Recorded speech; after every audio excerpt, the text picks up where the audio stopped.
Why is it that so many people seem to slowly fade as they move past 80? Even those who were bright, active, and full of life not too long ago often start to slip, and it can feel like it happens almost overnight.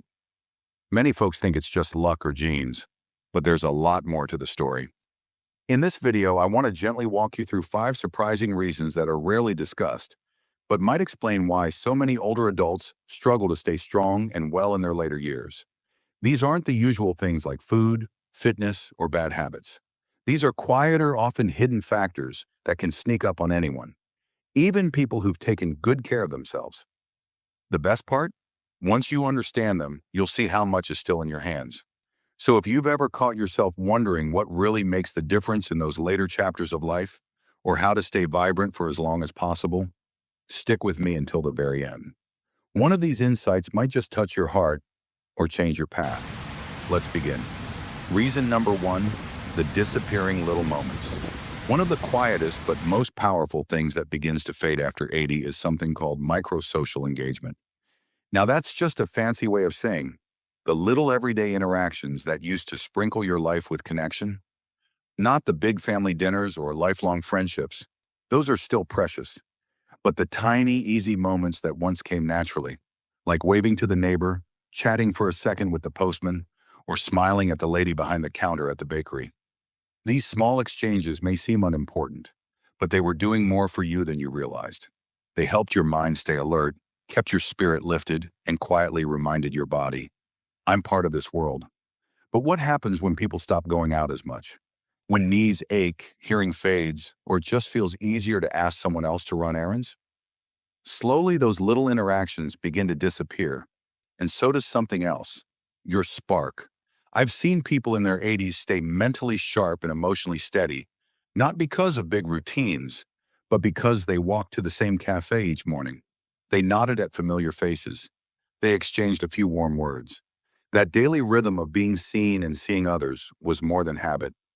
It was a kind of medicine. The truth is, the brain doesn't need grand gestures to stay young. It needs reminders that you still belong, that people notice you, and that your presence matters. Without that, the brain begins to feel stress, loneliness, even the subtle kind, triggers changes deep inside, from memory loss to weakened immunity.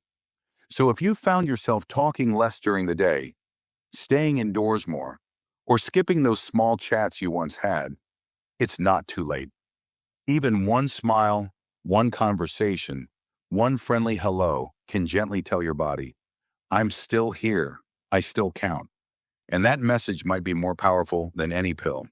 Reason number 2, being too careful. Sometimes what looks like wisdom can quietly become a trap. As we get older, we're told to be careful. And of course, that's good advice. But there's a hidden danger in being overly cautious. When we start avoiding movement to stay safe, we may not notice the slow cost it brings. It often starts small. A near fall on the stairs, a slip on a rainy sidewalk. Maybe nothing was broken, but the fear lingers. So you stop bending down, stop reaching up, stop walking just in case. Family and friends might even praise you for taking it easy. Don't overdo it, they say. Just rest. And before long, you're doing less and less.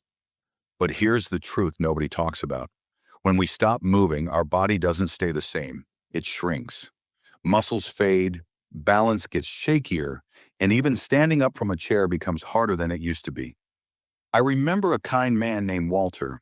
He was 82 and loved his evening walks. But after one little slip, no injury, just a scare, he stopped going out.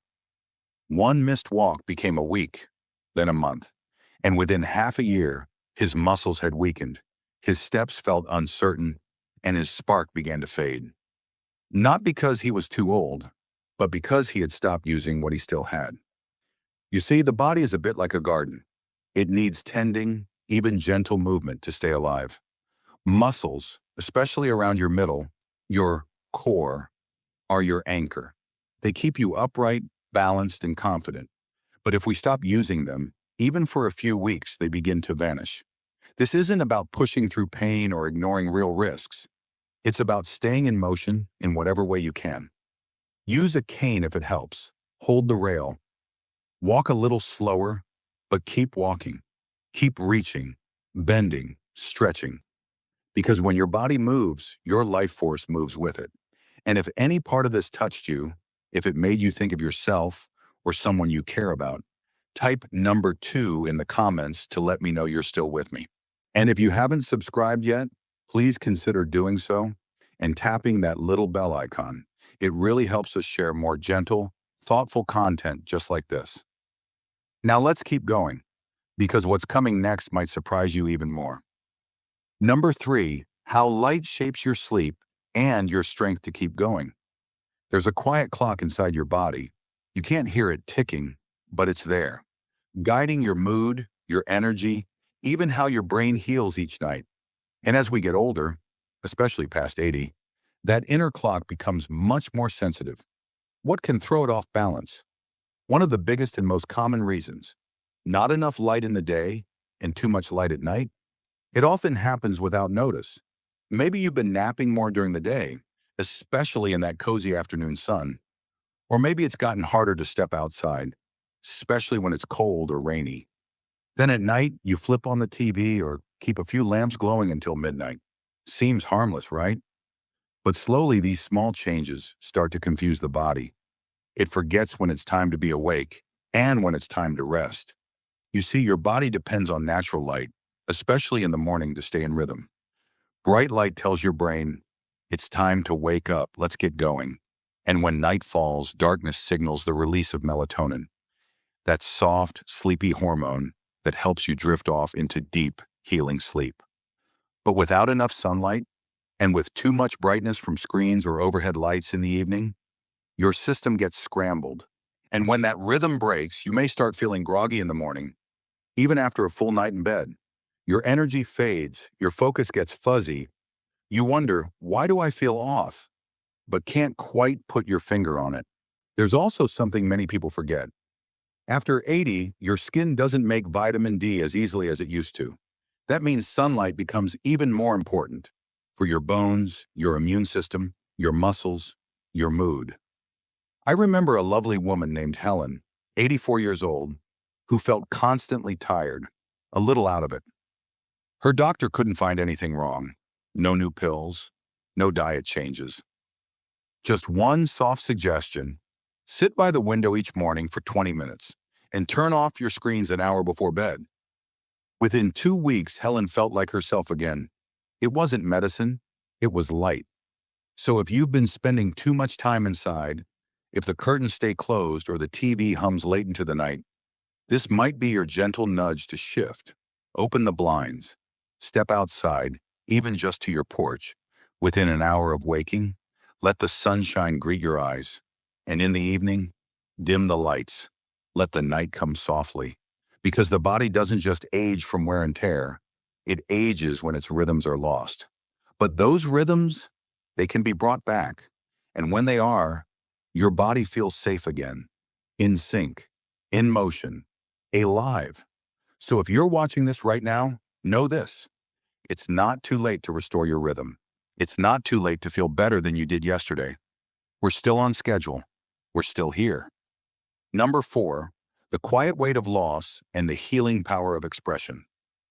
By the time we reach our 80s, most of us have felt loss in ways that younger people may never truly understand. The passing of a partner, a close friend, a sibling, sometimes even a child. The outside world may offer kind words of sympathy, but what often goes unnoticed is just how deeply these losses build up, not only in memory, but in the body. As we age, grief doesn't always show itself in tears or visible sorrow. In fact, what often happens after 80 isn't just sadness, it's emotional suppression. It's the quiet habit of swallowing that pain, of wearing a brave face because, in some ways, you think you should have it all together by now. Or perhaps because there's no one left who truly understands the depth of what you've lost. But here's something important. Your body never forgets. When grief isn't processed, when it's not talked about, not shared, not allowed to be fully felt, it doesn't just fade away. It gets stored. And over time, that emotional weight doesn't stay invisible. It starts to affect your immune system, your sleep, even your digestion. Your hormones shift. Your body feels tense and unsettled. And the toughest part? It happens so silently. You might still seem calm on the outside, still tell people you're fine. But deep down, if your shoulders are heavier, if your breath feels a little more shallow, or if your spark just feels dimmer than it used to be, grief may be quietly making its presence felt, even if you haven't spoken of it in years. I once knew a man named George, 86, who had lost his wife of 60 years. He didn't cry much, said it wasn't really his style, and that he was doing okay. But within a year, George had lost weight, stopped going to his regular meetings at the senior center, and started struggling to sleep. Not because he was sick, but because his body was carrying sorrow that had never had a chance to be expressed. Emotional pain doesn't need to be dramatic to take its toll. Often it shows up in your health long after it's been buried. And here's something I want you to remember. What keeps people thriving well past 80 isn't just their physical health. It's their emotional release. It's having safe spaces to say, I miss them, or I'm still angry, or I feel so alone. It's about having someone or somewhere where your feelings are met with understanding, not judgment. That kind of emotional ventilation allows the heart to heal. And when the heart heals, the body can heal too. People who live a long time often have some way to express these emotions. Maybe it's a trusted friend, a journal, a place of worship, or even a therapist who helps them unpack the heavy stories they've carried for decades. Whatever the outlet, the principle is the same. What gets shared can be healed. What gets buried only festers. So if you've been holding something inside, not because you want to, but because you didn't know where to place it, this is your sign to make space. Not just for the sake of your emotions, but for your life. Because your heart can only carry so much before it starts to quietly shut down. And if you want to live past 80, not just to exist, but to truly live, you have to let yourself feel too. If you're still here and feeling connected, please comment number 4 below to let me know you're with me. And if you haven't subscribed yet, don't miss the chance to stay updated. Click the bell, and let's continue this journey together. Number 5, the gradual loss of daily purpose. One of the quietest, most invisible reasons many people struggle to thrive past 80 is the gradual erosion of something we often take for granted until it starts slipping away: daily purpose. Now, I'm not talking about a grand, life-defining mission. I mean the simple, everyday purpose, the kind that gives you a reason to get out of bed in the morning. It's the little things that keep you moving. Purpose doesn't have to be big. It can be watering the plants before the sun gets too hot. It could be feeding the neighborhood cat that waits at your door. Maybe it's writing a letter to your granddaughter or fixing that hinge on the back gate. These small acts may seem insignificant, but they help shape the flow of your day. But what happens when these routines start to fade away? When mornings come with no reason to rise and evenings arrive without anything meaningful to reflect on? That's when something inside begins to quietly shut down. The mind stops seeing a reason to move forward, and before long, the body follows suit. Your appetite drops, movement slows, and without that sense of purpose, your body's systems start to quiet down. Not because they're broken, but because they're waiting for a reason to switch back on. It happens gradually, almost imperceptibly. Maybe your weekly bridge game was canceled. Perhaps the church group stopped meeting, or your family visits have become fewer and farther between. Maybe the volunteer work you once did slowed down after your knees started aching. You tell yourself it's all just part of aging, but deep down, you feel it. The days starting to blend together, each one just a little quieter than the last. I remember meeting Ruth, an 88-year-old woman who had more energy than people half her age. She wasn't wealthy, she wasn't in perfect health, and she didn't have a large family. But she had one thing that never left her: routine. Every Monday, she would write postcards to shut-ins from her church. Every Thursday, she made soup for a local shelter and froze it for those in need. Every day, without fail, she would sit by her window at 4 p.m. to watch the neighborhood kids walk home from school. She knew each of their names, and they knew hers. She'd wave, and they'd wave back.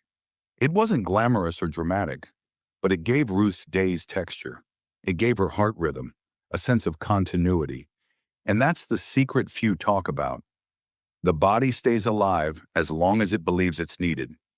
Purpose, no matter how small, is like fuel for your body.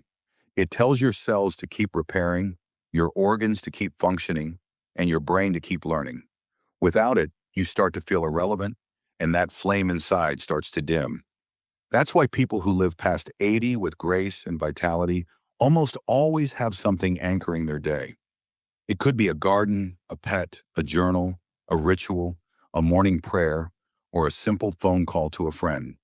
What matters isn't how big the purpose is, it's about consistency. It's knowing that when you wake up in the morning, there's a reason to rise.